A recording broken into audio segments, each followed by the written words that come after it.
Shalom mes peuples de Dieu, partout où vous nous suivez à travers le monde, que Dieu vous bénisse abondamment. Aujourd'hui, nous vous présentons une nouvelle émission et c'était une émission que nous allons partager ensemble avec le pasteur Jean-Claude Kitoko et c'est votre humble serviteur, l'apôtre Adolphe Alexis Mokouz. Et c'est une émission du Centre de réveil spirituel qui est conduite par l'homme de Dieu, l'évangéliste Claude Kaboudioualessa, le ministre de la Défense. Et l'émission est intitulée « Le réveil comme au temps des apôtres ». Pourquoi est-ce que nous allons parler de cette émission, bien-aimés? Ebele bazomi tuna makambozo le karakati ya Centre de réveil. Est-ce que Elogobani n'a pas commis? Est-ce conforme aux Écritures? C'est ce que nous ferons ensemble avec le pasteur Jean-Claude. Nous allons passer des moments régulièrement avec vous. Par rapport à Yamakomi. Ce qui est réveil par rapport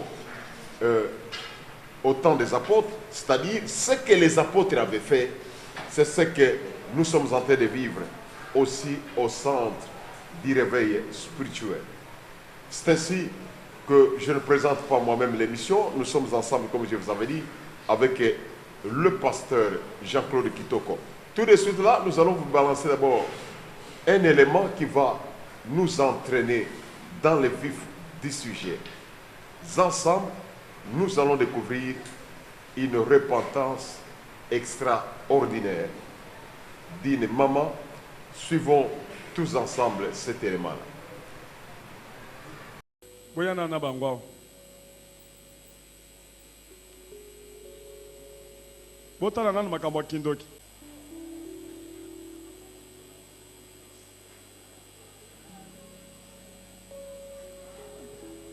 Boba lokaboy. Nanu bomona kindoki te.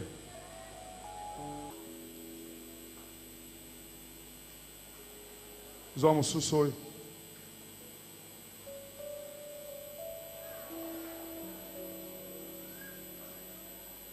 Zwa mususu. Bosi bomoni kindoki skibuloji mwewe. Bana ya mutu moko misatu miso ekufi bana basi maladi nini ekosala ke eboma ba kaka tala bana basi kitoko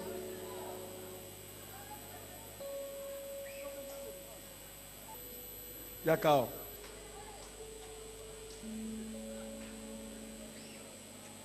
amen hein? Oyo aza mama na bango aboti bango amen. Sikona kobondela mama andimi kindoki ke ye moto asali bana.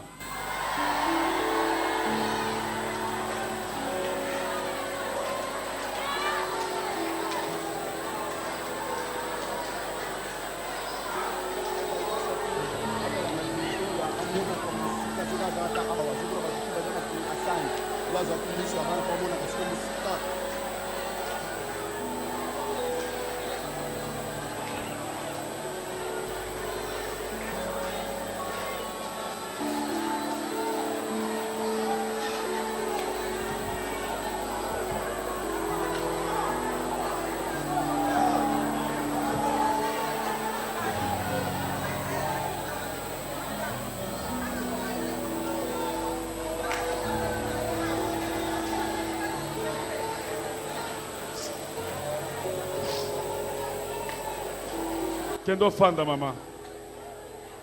Yoka kindoki ndenge sana busenzi. Bayebisi mama ona kindoki ke soki apesi miso bana na ye akobanda komona mbato musika ata na poto miso na ezomona. Ndaka mati miso abana apesi ngona kindoki.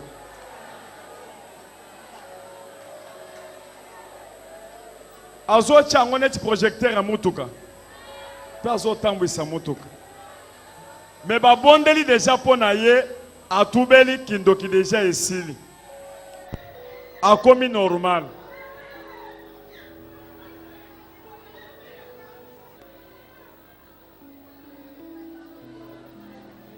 Mama, miso ya bana wochaki yango wapi?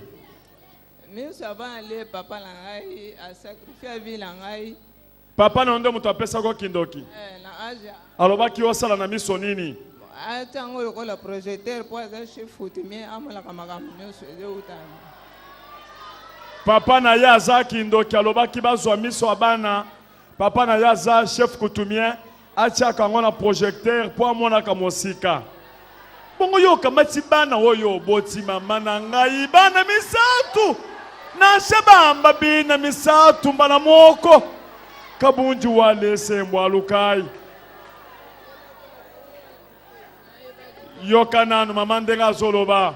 Boyoka. Na yebaki te nazali mwana muke papa na ngai. Alobi na yebaki te nazaki mwana muke. Na ler na ye awa. Le la solo le papa sani la yamboli babondeli ngabito banda kuna na. Alobi tango na yawa na yebaki te na kindo kezale ti muto alangwe masanga. Siko na ya babondeli po na ngande mayele na nge zongi nde na ye koloba kinga mutu na sali bana boy. Bozolimbisa ye.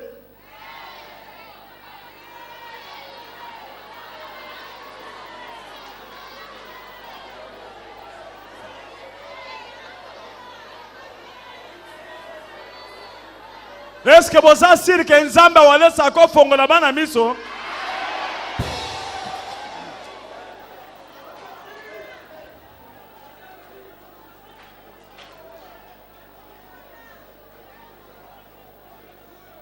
Biloko nini bochaki bango na miso?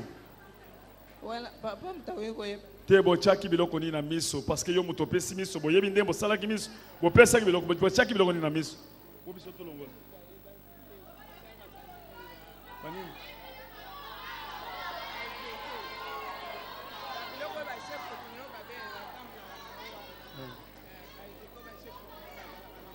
Oba l'attaque.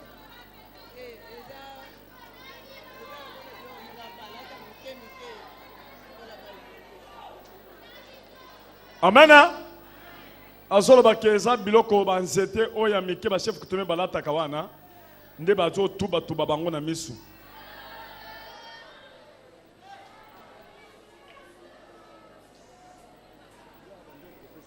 Amena ça va tokamati loboko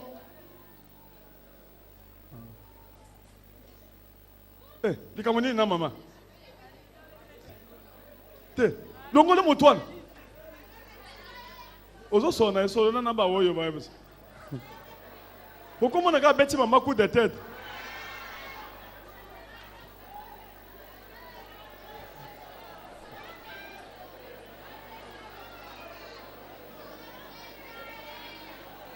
amen bon ba Jésus oza capable ya kofongola bana oyo miso na bango ata ebeba yo Jésus oza capable ya kofongola miso ya bana oyo. Ale bosi maboko na bino bobanda kobongisa miso ya bana bolongola banzete bachaki na miso.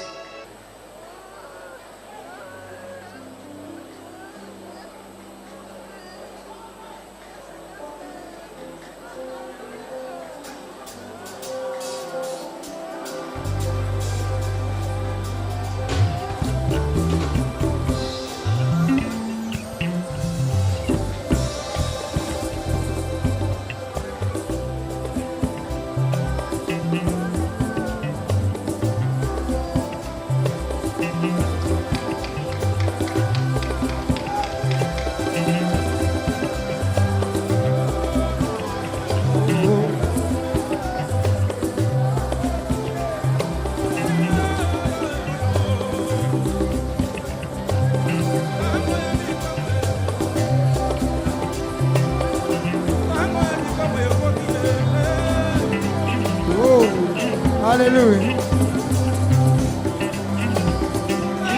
Hey, Jesus.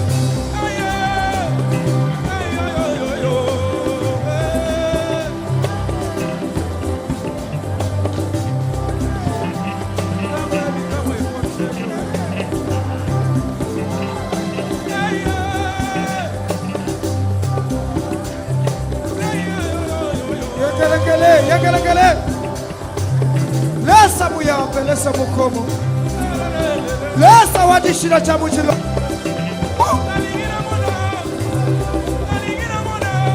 Oh, sabi what? Jesus.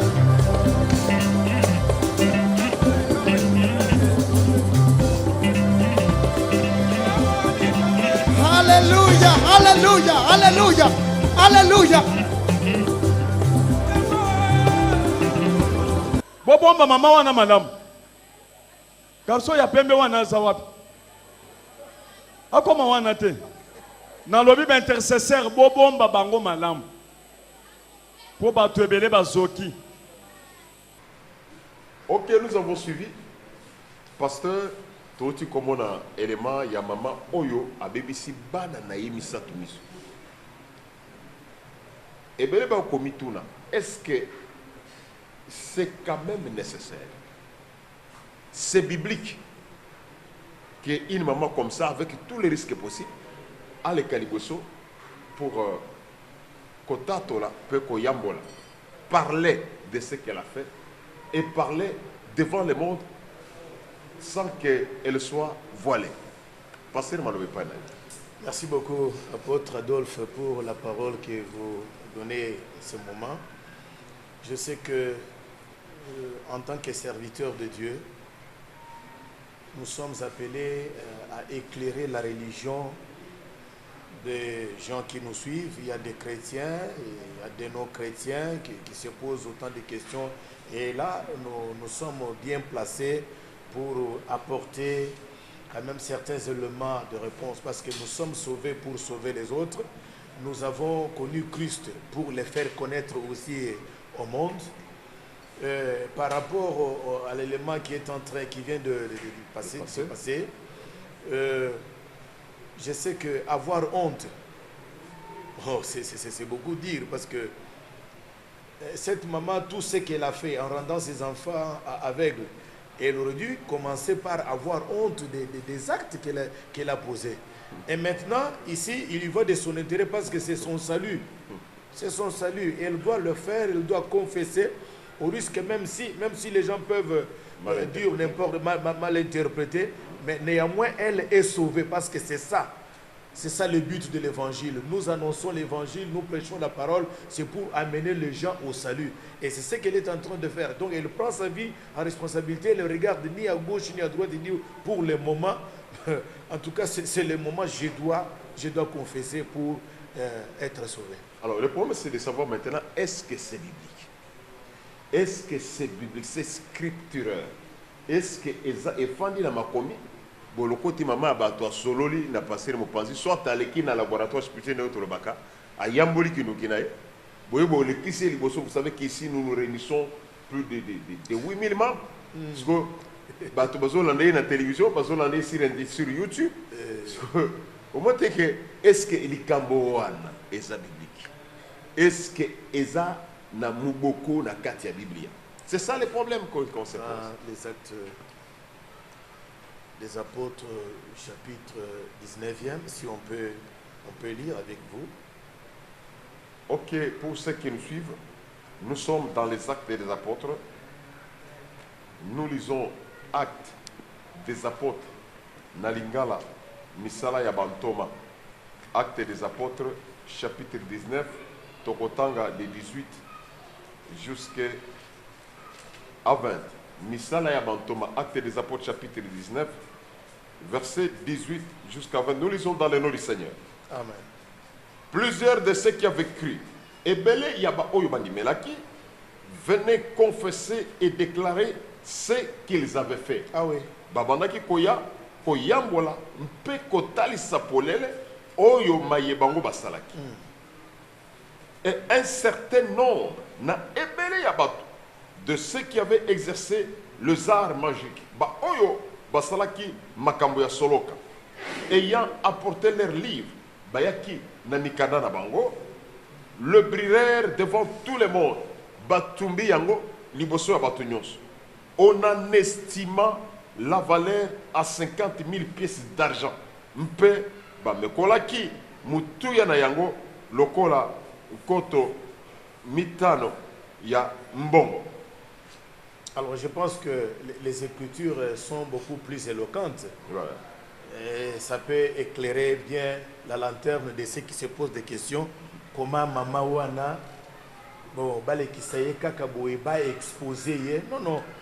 Esika molimo na Nzambe ezali, esika lelo ba na Nzambe zoteyema et puis puissance en Nzambe ezali wana, parce que la Bible dit que quand le Saint-Esprit viendra, il convaincra à ce qui concerne les péchés. Donc montoyer, c'est comme la femme samaritaine dans Jean chapitre 4e. Au moment que tango solo ina Yesu, Jésus azo pesa lokola ba moi ki urdam azo tunaye mobali na yo azawa pikendo ko bengate nazana ya olobiwe eloko lobi wana ya solo, parce que ozalaki na 5 oyo ozana ye azali susu mobali na yote. Et puis la femme elle-même, hein, elle a laissé tomber sa cruche, elle est allée alerter la foule, dire non, venez voir l'homme qui m'a dit tout ce que moi j'avais fait. Qu'est-ce que toi tu avais fait? Abandi suko nga nazalaki boy, nazalaki ndumba, nazalaki boy na boy. Donc lorsqu'on est poussé par le Saint-Esprit, on ne peut pas regarder le nombre. Apôtre Adolphe Olobi, tout ça, ceux qui 8000, ceux qui combien t'es. Ça pense aussi qu'il y a plus de 1 million de personnes qui nous suivent. Donc, wana ngana chibango pembeni nazotala, je vois Christ. Christ mon sauveur. Et d'ailleurs l'apôtre Paul dit que Christ, je sais que c'est une chose certaine et digne d'être cru, que Christ est venu pour sauver les pécheurs, dont moi je suis le premier. L'apôtre Paul reconnaît que yende aza musumuki yaya. Alors il n'y a pas de problème. Voilà. Moi je puis être exposé devant le monde, mais ce qui est important est que Nazolodiko. Je crois que vous nous avez suivis, le pasteur a bien répondu. Et vous savez, pasteur, il est écrit quelque part que c'est lui qui cache ses transgressions. C'est lui qui cache. On ne peut pas les cacher. Il nuit à son âme. Donc, ce qui osent bomba ma belle. Donc, dans la vie même d'un enfant de Dieu, c'est la vie de la confession. C'est pourquoi, quand vous prenez Matthieu chapitre 4, vous verrez que Jésus, quand il commence ses premières prédications, il parle d'abord de la confession. Oui.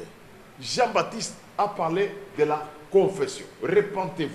Oui. Quand nous arrivons aux apôtres, nous trouvons que les apôtres, leur premier message, c'est repentez-vous. Alors, le problème est que la repentance est ça, d'abord que l'église est ça. Parce que vous savez les conséquences, il y a que na loba publiquement tout ce que j'ai fait, sans compter aux conséquences, il faut qu'il y ait le Saint-Esprit. Et que le Saint-Esprit c'est-à-dire bisika wana. Et là, il y a le Saint-Esprit sur cet endroit qui le pousse à ce que akoka koyambola sans se gêner. Donc il y a une autre puissance qui peut, parce que nous sommes des Africains pasteurs. Et en tant qu'Africains, vous ne trouvez pas que ça, il faut toujours qu'il y ait une force derrière. Et d'ailleurs, ce n'est pas mes affaires. Entendre un sorcier se dévoiler comme ça publiquement, non. On ne l'a pas torturé, on ne l'a pas menacé, mais de lui-même. Non. S'il y a une église où de telles choses se passent, il faut féliciter. D'ailleurs, il faut venir. Et puis, lorsqu'on confesse, on décourage aussi ceux qui sont dans ces pratiques, ouais. Et puis ceux qui veulent emboîter les pas à ceux qui le font. D'abord, cette maman-là, ouais. Elle se décharge. Ouais. Parce qu'auprès du diable, on se charge. Il y a toujours des charges. Vous voyez, 3 enfants aveuglés par la maman. Maintenant, vous savez, ça lui complique la vie. Parce qu'elle doit être là pour s'occuper de ses enfants. Tout ce que ses enfants peuvent faire, c'est elle maintenant. Et à un moment donné, quand elle vient comme ça, elle se dévoile.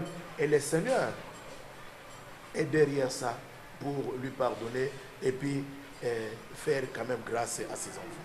Et puis, vous savez aussi que nous sommes des Africains. Oui. Et un Africain refuse même devant un féticheur de confesser.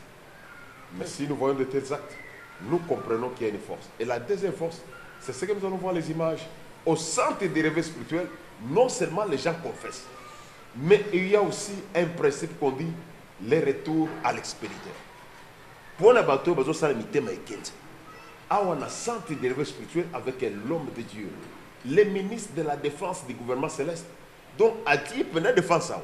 C'est-à-dire, si tu refuses de confesser au sein du réveil spirituel, nous avons un système qu'on appelle retour à l'expéditeur.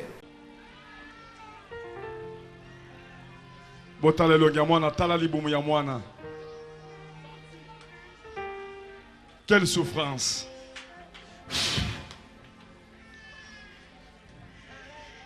Bongisa bilamba na ye. Attaquer toyeba mutuni na sali makamo. Pesa mwana. Bocha maboko likolo. Tocha moto na place bache mwana. Ale moto. Moto. Place bache mwana.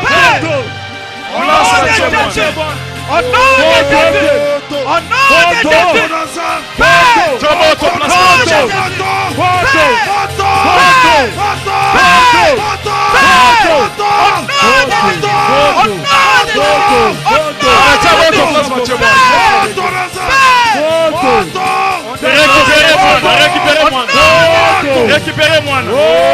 non, récupérez-moi.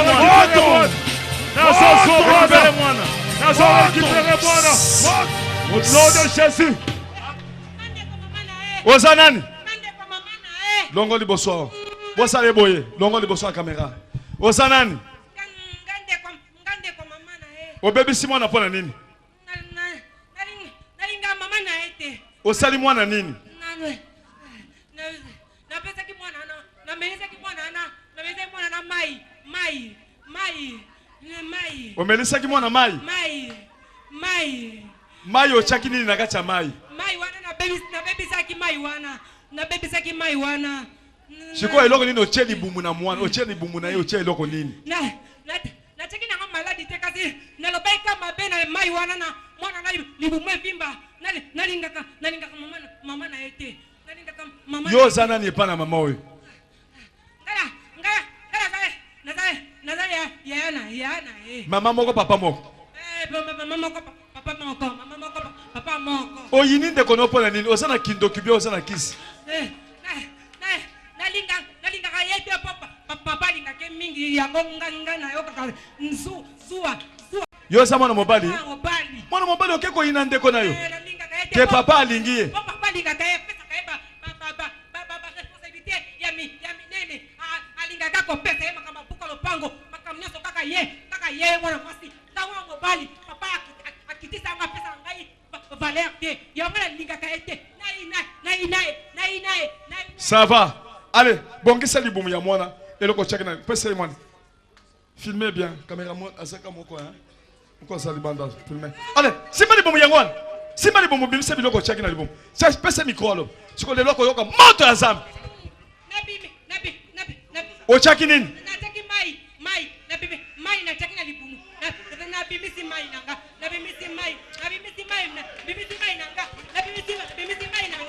Allez, botake yalaje. Au nom de Jésus.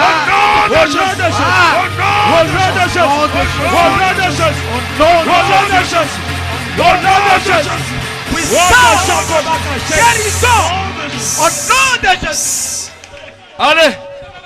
Trop c'est trop. Amen. Amen. Tokozongi c'est la maïwan. Yes. Libumu vimba ye. Yes. Au nom de Jésus. Allez, toto ni sema. Allez.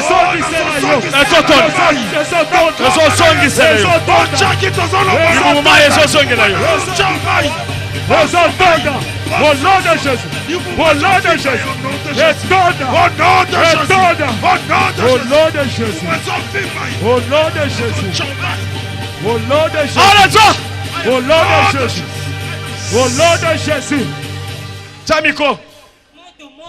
Libumu weko likubo vimba yo. Ya mwana zo diminuer mais yo ya yo zo vimba. Ok, nous avons tous suivi.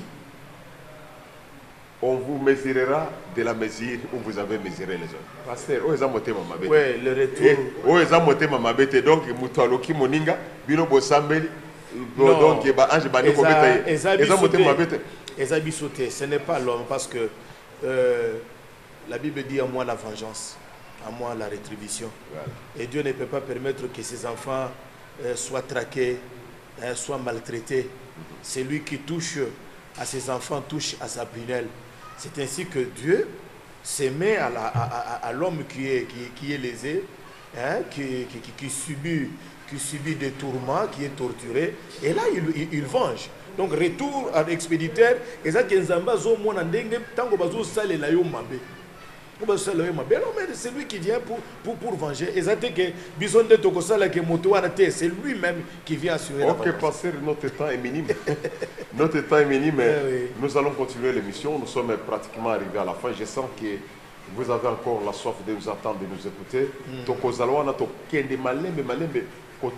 Comment est-ce que Dieu est tenté d'agir au centre du réveil spirituel par rapport aux Écritures. Et nous serons toujours mon complice, le pasteur Jean-Claude Kitoko, qui est un pasteur au centre du réveil spirituel.